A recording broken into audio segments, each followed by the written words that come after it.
Ui da, xong rồi, dê chín rồi. Ui da, trời ngon quá. Ui da,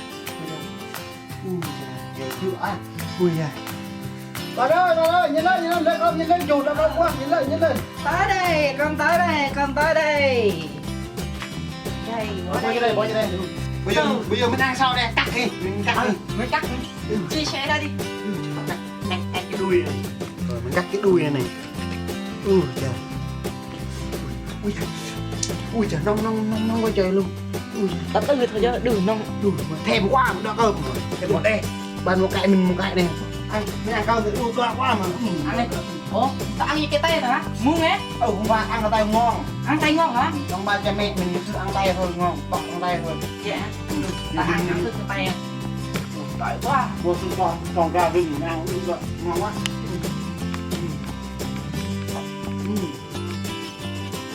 Ơi, khoan. Xe cái này ăn, xe cho mẹ ăn nha.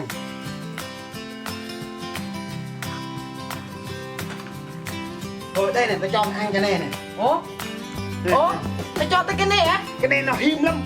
Vô mày bang tung, tao cho mày ăn cái đít này thơm lắm, mày ăn đi. Đừng có thương tao nha. Có thương gì, ăn thử đi ngon lắm. Không được đâu. Không được á? Không được thì để tao ăn thôi. Bạn ăn 2 cây rồi mà, cho tới cái đó sao được? Thôi tao cho mày cái này đi. Cái này đi. Vậy cho được á. Ngu quá, cái này không biết mà. Cho tới cái đó sao được? Đừng ăn cái này đi, ngon lắm. Đừng có thương chứ. Đừng ăn. Đừng ăn đi.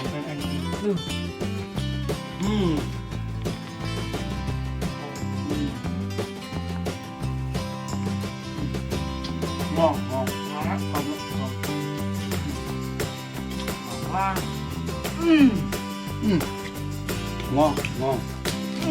Ngon lắm. Ui giời, ngon. Nướng ngon quá. Cái này gà rừng con gai, ăn ngon ý. Bây giờ mới thấy cái trứng nó, đây là gà rừng con gai. Ăn ngon lắm. Ngon quá. Đây bông cà đừng chừng 18 tuổi nha. Ăn nó ngon. Ăn ngon lắm, mềm nữa. Ngon. Gà ngon. Ủa? Bạn ơi. Gì vậy? Bạn, hình như tôi thấy là còn theo cái gì á. Thiếu gì nữa? Theo rêu á. Rêu á. Cái gì? Rêu. Rêu à? Rêu mình uống nè. Rêu mình uống hả? Giờ tiền mình có sao? Đi mua sao? Giờ mình cũng hết tiền rồi mà. Sao bây giờ? Hình như thấy bà tao vô rượu trên nào á. Dạ. Thôi mình đi lên đi. Bằng mình này á. Để tao đi xem thử nha. Bỏ thịt gà trên đây chứ. Bỏ đây hả? Bằng đừng ăn nhá. Mình có một cái sao ăn được, bỏ đây chứ. Nếu bằng ăn là bằng ăn đòn tao đấy. Không sao, mình đi lên đi. Giờ đòi rượu quá. Không thấy. Không phải. Đây rồi, có mày đây rồi. Được khó đây nè. Có rồi hả? Được ngon quá. Rượu này đặc lắm á. Rượu đây đặc lắm hả? Đặc lắm. Tại sao nó có cái màu trắng vậy? Rượu này nó phải màu trắng nhá. Đây là do rượu sinh hả? Rượu sinh á. Chắc vậy rồi. Cái đây chắc là rượu đặc lắm hì. Đặc lắm. Đặc. 1 lít 200.000 á. 200.000 luôn. Rượu này đắt dữ vậy. Vậy đây nếu ba tao thấy á, nó đánh tao luôn á. Đánh này luôn hả? Đây giờ ba tao dỡ cho đó đủ mà tao lấy trộm mà. Để mình hơi thơm nha. Thơm mình không nghe. Cái chắc thơm lắm nha. Để thơm. Thơm lắm. Thơm lắm. Nhưng mà mình không có cái ly mà. Tao quên. Đi lên cái ly đi. Được. Đi lên đi. Thơm lắm. Đây ly đây. Sao lên cái ly to như vậy? Lên ly nhỏ chút chứ, nó to quá.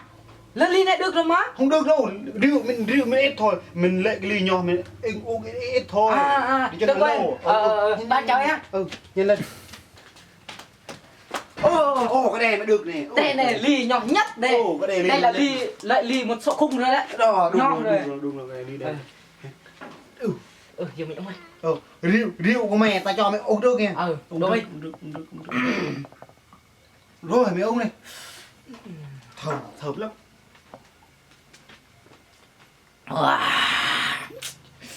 Ngon quá. Ngon ngon ngon ngon. Ngon lắm. Ngon lắm mà. Để uống thử nha. Này, bạn uống thử đi. Để nó rót cho mình nhiều thương mình mà rót nhiều. Uống nhiều. Thơm á. Wow. Ôi.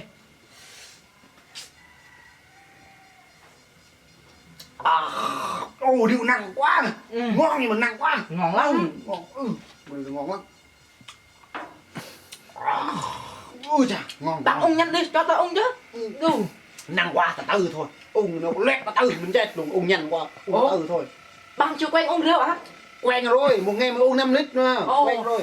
Chạy là thì mặn rồi. Rượu để nặng quá mà uống từ từ thôi. Rượu này bạn chưa bây giờ uống được. Trời nồng quá, giống như lửa đốt trong lòng mình nè, đủ nồng quá. Cho tôi đi. Quá trời. Ôi trời. Thôi mẹ ăn mồi, thôi mẹ ăn mồi thôi. Rượu nặng quá mà. Nặng quá. Được, tại uống có 2 ly rồi. Sắp xe rồi đấy.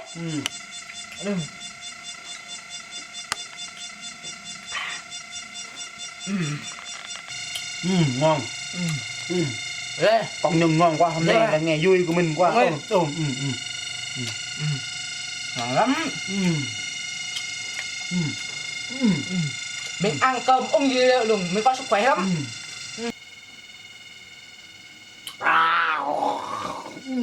Rượu ngon. Đấy, sao đổ hết cho mình nè. Bạn không uống hả? Uống chưa? Bạn uống được đi. Mình uống, tôi uống một nữa. Bạn uống một nữa nha. Rồi uống hết đi. Uống hết được. Chắc bạn thương tôi lắm rồi. Uống. Rượu nặng quá. Mình sắp say rồi. Rượu nặng quá mà.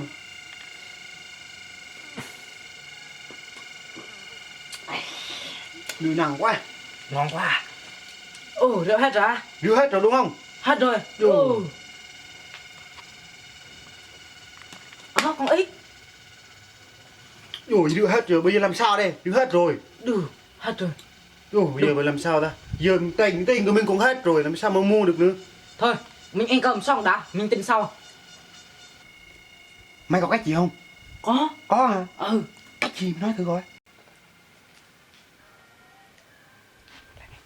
Mày anh cắp chuối. Anh cặp chuối? Đúng rồi hả? Có một cách vui ghê nè. Mình vừa tin nè. Không hại cho xã hội nè. Sao mình không nghĩ ra hè? Cách đó dễ lắm mà. Cách đó dễ lắm. Được chưa hay? Bây giờ mình đi đi. Bây giờ mình đi hả? Rồi, đi. Để bạn không cái này. Mình bỏ trên đi. Bỏ trên, sẽ cho ăn á. Rồi, đi.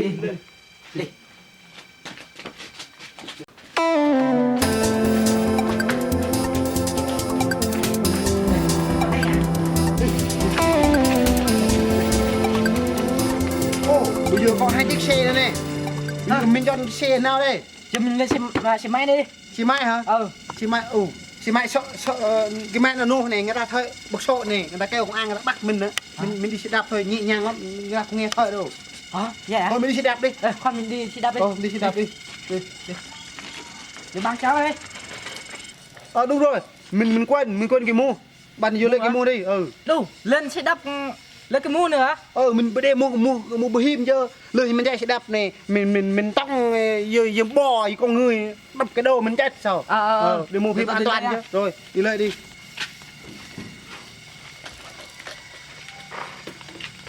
Đâu? 2 cái này. Mình lên cái mua đây đi. Mình chạy xe mà mình đeo cái mua mô tô này phong cách nó đẹp hơn. Rồi, đẹp hơn. Mua này mình mắc như thế nào á? Mẹ mặc như vậy nè, mẹ mặc như vậy nè. Đây á? Hình như tôi đưa tao quay thử. Không phải đâu, mặc này không đẹp. Quay ngược lại đi. Đó. Đây á? Phải đẹp trai quá. Đẹp trai hơn tao luôn, tao ghen tị quá. Giờ tao đeo cái mũ này trước nha. Mình chạy xe mình đeo mô tô này này. Rồi, mình đeo cái mũ mô tô này này. Xong rồi, lên. Sao mày thấy tao đẹp trai không? Đẹp. Đẹp trai nhưng mà hơi like cho y. Rồi, mình chạy xe thôi. Đây cái mũ nó mặc sao thế? Rồi, ok. Thế nào hả? Còn quên gì? mình quên cái cùi rồi. Con cùi hả? Mình chắc trội bỏ cùi nữa. Mình lấy cái cùi với cái dao luôn nha. Mình cùi với cái dao luôn.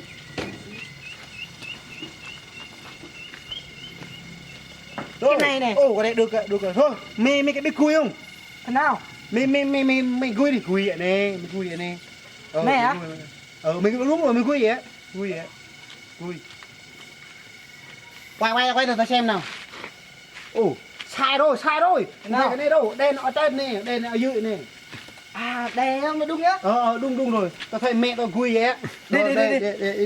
Được rồi. Đi. Thôi, mình đi thôi. Đi. Rồi, tao nghe. Đông buông bìm đã. Rồi bây giờ mình đi nha. Rồi, mình đi. Sao năng quá vậy? Cho các bạn năng. Cho nhanh đi. Đưa mua bìm còn năng hơn. Chị nó chạy nhanh quá rồi chị rồi mà. Nhanh quá.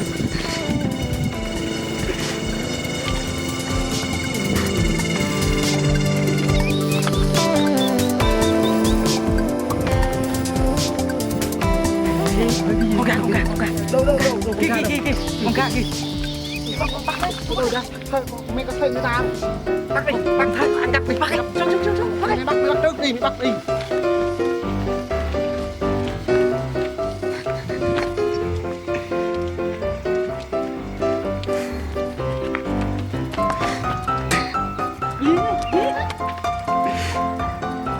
Mày bắt đi, rồi, đừng có mang đồ nhẹ. Đúng bọn tụi cùi đi, đi đây đi, rồi cùi, thôi mình đi. Lên xe đạp đi. Chạy.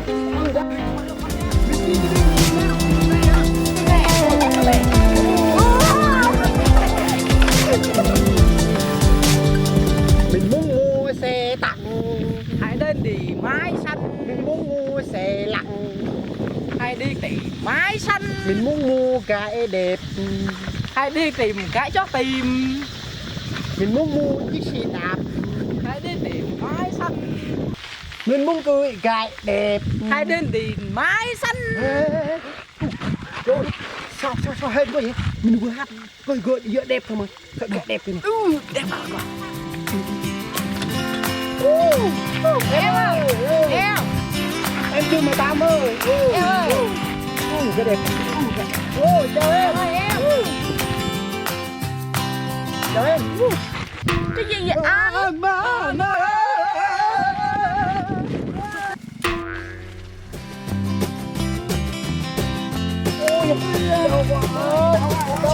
Đau quá mày ơi. Mày đi tao thấy không? Mày đứng đi. Ma. Con sao không vậy anh? Nhìn đi. Cái gì? Tao xíu đây.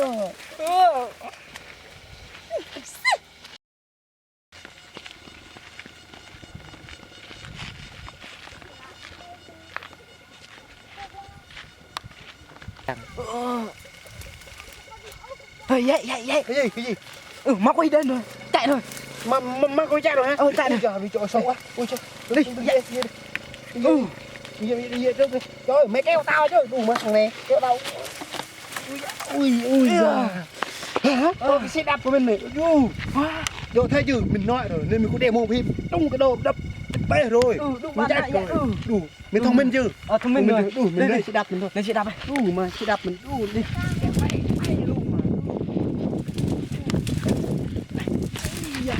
Ai da. Đủ giờ hết rồi này. Xe mình nó hút cò, nó ăn cò này. Thấy chưa? Đồ xe này dùng xe bò ăn cỏ hết. Đúng xe bo rồi đấy.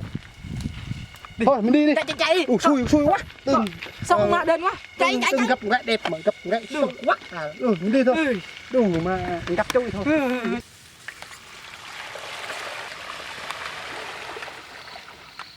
Mệt quá, mày đưa giùm tao hộ tao đi. Mệt quá sắp tới rồi. Chút nữa là tới rồi. Ôi sắp tới rồi. Sắp tới rồi.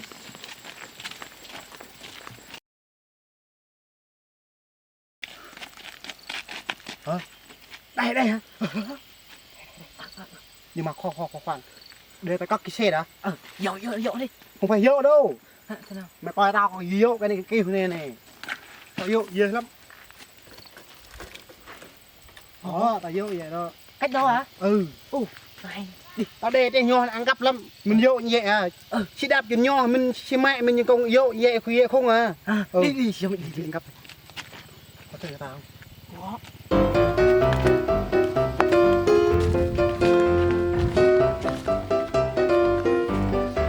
Trên đây có 1, 2, 3 bông rồi mà mình chắc cái bông nào ta? Chắc bùng này. Chắc bông này trước hả? Chắc bùng này trước. Sao vậy? Sao chắc cái bông này? chắc hôm nay chắc xong mình vui cho này nhẹ. Mày ngu quá mày. Cái bụng nhọn mà sao người ta mua được chắc cái bụng mà bự già cho người ta đến nó chít nhờ. Mày chắc cái bụng nhọn mày đem về để mày nấu canh hả? Sao người ta mua được? Bụng già sao mình vui nuôi được? Nuôi cho mình có cái xe đạp đi rồi mà mình cho. Mày đặt cái gì đi. Đi. Chắc bụng kia đen. Ôi, cái bụng đen này già này. Đây già. Rồi, cái rư đâu? Cái này. Cái nhau này, cái rào, cái rư kia là cái rào. Lấy bọc vui nhá, bọc vui nhá. Bây giờ mẹ và cho người nợ phát nó rớt xuống này mới dư chắc nha. Nói chung nó rớt xuống nó bị bầm nhấp là người ta không mua đâu. Mình nhớ nha, đưa tao leo đi. Cao quá. Nói chung là cao quá, cao chắc khoảng 20 mét này, cao lắm. Mình leo chắc không được. Bà mẹ mình nó cho leo được leo coi mà.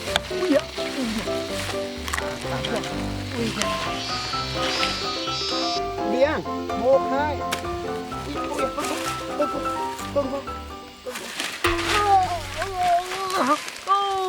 Ôi da chết ơi đau quá. Ôi cái lưng rồi á. đâu trời ơi sao mày không sao tao nói rồi mà tao biết mày dư rồi mà sao mày không dư vậy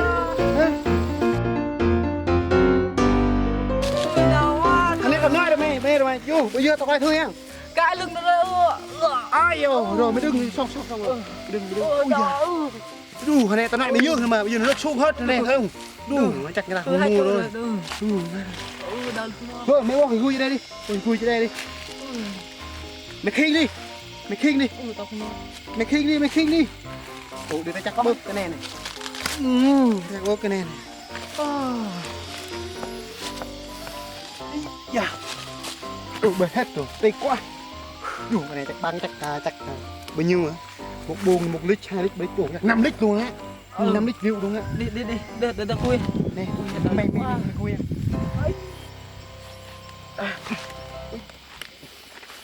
thôi nặng quá mà thôi đưa tao phụ đi nhanh lên sợ người ta đến đấy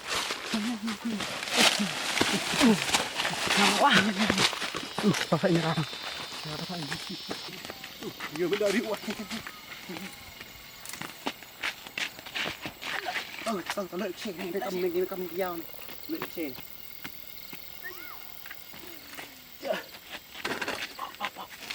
bỏ chỗ đây chú cùi đây nha đi rồi mày leo trước đi để tao use xe ui trời ui xin nó nhẹ cái đầu quá mà rồi mày đừng đi đủ xe nó dò xe thôi mình còn bằng cách rồi thôi bây giờ mình lên trước đi được bạn lên đi rồi xong chưa xong rồi phải năm chắc ôm mình chứ ôm mình chứ xong đi ha ui trời ui sợ người ta thấy mình trời cho mình nặng quá thôi mình đi nhanh thôi còn nó mà mình chắc ui nó là một chiêu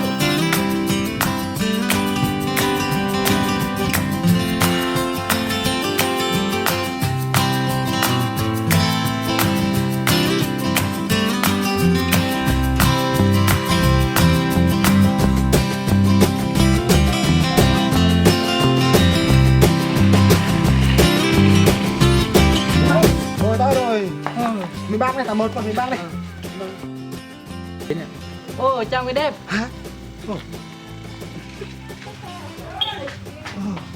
ô chào người đẹp em 18 chứ cái thằng này mình thì băng chứ mà đi hỏi tôi người ta hả ha mình quên tôi ăn được băng cái chuỗi đây này em mua thứ em tính thứ ở một bung chuỗi để đôi được mấy cây rượu một bông chuối đổi hả giờ anh bỏ cái cùi xuống bỏ xuống đi mày cùi làm gì bỏ cho năng quá mà bỏ đi đây quay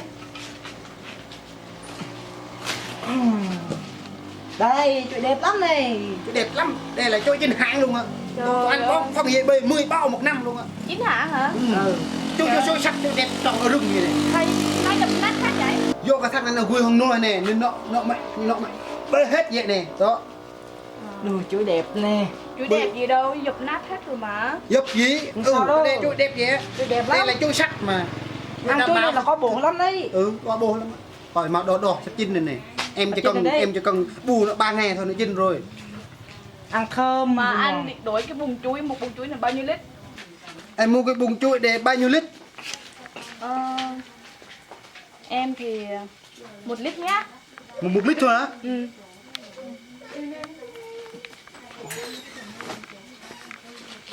Được, có 1 lít rượu mình có lấy không? Thôi mình lấy ông được khi giờ mình khát rượu quá mà mình thèm uống rượu mà mình lấy ông được dù sao nữa để phải chuối của mình rồi chuối Chứ mình chẳng sợ thành đây Sao? Có lấy không? được. Được hả? thôi bây giờ do tao ăn thơi người đẹp mà anh tăng re giùm em đó lấy 1 lít cũng được nhưng mà sau này nhớ em sau này ăn được một buông chuối này ăn được 5 lít rượu luôn á. Chuối này đặc lắm đấy nha. đặc lắm thôi cho luôn Cho luôn ấy. Bọn Được, nào? được cái chuối chứ cái cùi này cái cùi của bà già